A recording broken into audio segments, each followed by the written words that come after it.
आज हम स्टार्ट कर रहे हैं exercise 8.2 question number 1। Question number 1 है a man got a 10% increase in his salary. 10% उसकी सैलरी में इंक्रीमेंट हुआ। If his new salary is 1,54,000 find his original salary. मतलब इंक्रीमेंट लगने से पहले उसकी सैलरी क्या थी ये हमें पता लगाना है। तो late his original salary ₹100। New salary after 10% increment, उसके 10% इंक्रीमेंट लगा, यानी कि ₹100 से ₹10 सैलरी बढ़ गई, यानी अब उसकी जो न्यू सैलरी है वो ₹110 है। तो अगर न्यू सैलरी 110 है तो ओरिजिनल सैलरी 100 है। तो इसकी एक लैंग्वेज बना लें यहाँ पे, when new salary ₹110 then original salary ₹100। अगर न्यू सैलरी ₹1 होती तो न्यू ओरिजिनल सैलरी होती 100/110। और जब न्यू सैलरी 1,54,000 है तो ओरिजिनल सैलरी होगी उसकी 100/110 into 1,54,000।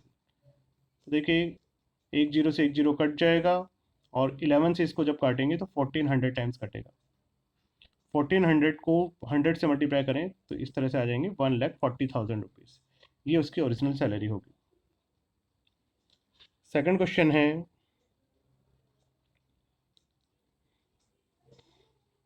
on Sunday 845 people went to the zoo, on Monday only 169 people went।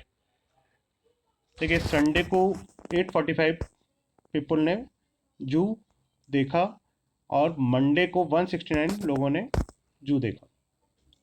तो कितना डिक्रीज़ हुआ, क्योंकि संडे को ज़्यादा है मंडे को कम है तो डिक्रीज़ हो रहे हैं। संडे के कंपैरिजन में मंडे को 676% कम आए, पीपल कम आए। कितना परसेंट डिक्रीज़ हुआ ये हमें पता लगाना है। तो जो भी इंक्रीमेंट या डिक्रीमेंट होता है वो हमेशा पहले वाले पर होता है। पहले संडे को था 845, तो इसी में होगा डिक्रीज़। तो 676 डिक्रीज़ हुई और 845 पे हमें निकालना है, और परसेंटेज 100 में से निकालने के लिए इंटू 100% कर दिया। तो देखिए, 5 के टेबल से मैंने इसको काटा 20 टाइम्स, 5 के टेबल से इसको काटा 169 टाइम्स, और 169 को जब मैंने 4 से मल्टीप्लाई किया तो 676 आ रहा था। तो इसका मतलब ये इससे 4 टाइम्स कट जाएगा। तो 24 जा 80% कम हो गए लोग मंडे को। क्वेश्चन नंबर 3 है, a shopkeeper buys 80 article for ₹2400 and sells them for profit of 16%, find the selling price of one article. तो देखिए, कॉस्ट प्राइस ऑफ 80 आर्टिकल आपको गिवन है ₹2400।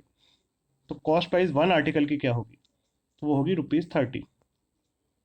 डिवाइड करके पता लग जाएगा आपको।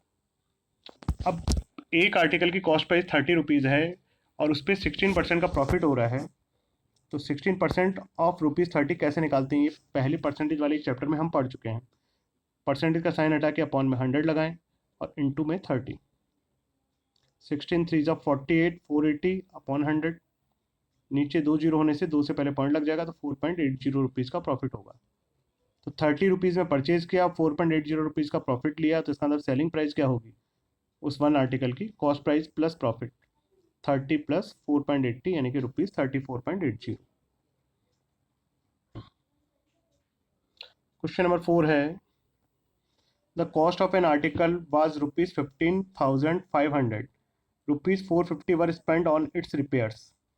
If it is said for a profit of sold for a profit of 15%, find the selling price of the article। देखिए, 15,500 में परचेज किया और उसको रिपेयर करने में 450 रुपीज़ खर्च हो गए। तो इसका मतलब एक्चुअल कॉस्ट प्राइस क्या होगी, ये तो उसकी कॉस्ट प्राइस थी, इतना खर्च हो गया, तो इसका मतलब 15,950 रुपीज़ खर्च हो गए टोटल मिला के, तो ये एक्चुअल कॉस्ट प्राइस होगी। और इस कॉस्ट प्राइस पे 15% का प्रॉफिट हो रहा है, तो 15% of actual cost price 15,950, 15/100 into 15,950। एक जीरो काटा, 15 से इसको मल्टीप्लाई किया, 23925, नीचे 10, नीचे 10 है तो 1 से पहले पॉइंट लग जाएगा, तो पॉइंट का केवल 5 होगा, लेकिन रुपीज़ हमेशा 2 डिजिट में लेके जाते हैं पॉइंट के बाद, इसलिए 0.50 लिख दिया। तो ये कॉस्ट प्राइस है और इतना प्रॉफिट हो रहा है, इसका अंदर सेलिंग प्राइस क्या होगी, cost price plus profit. Cost price और ये प्रॉफिट दोनों को प्लस कर लेंगे। इसमें पॉइंट नहीं है तो 0.00 लिख के और फिर इसके नीचे ये लिख कर और ऐड कर लेंगे, तो 18,342.50 रुपीज़ हो जाएंगे। तो इस तरह से 8.2 क्वेश्चन 4 तक आज कंप्लीट हो गया है।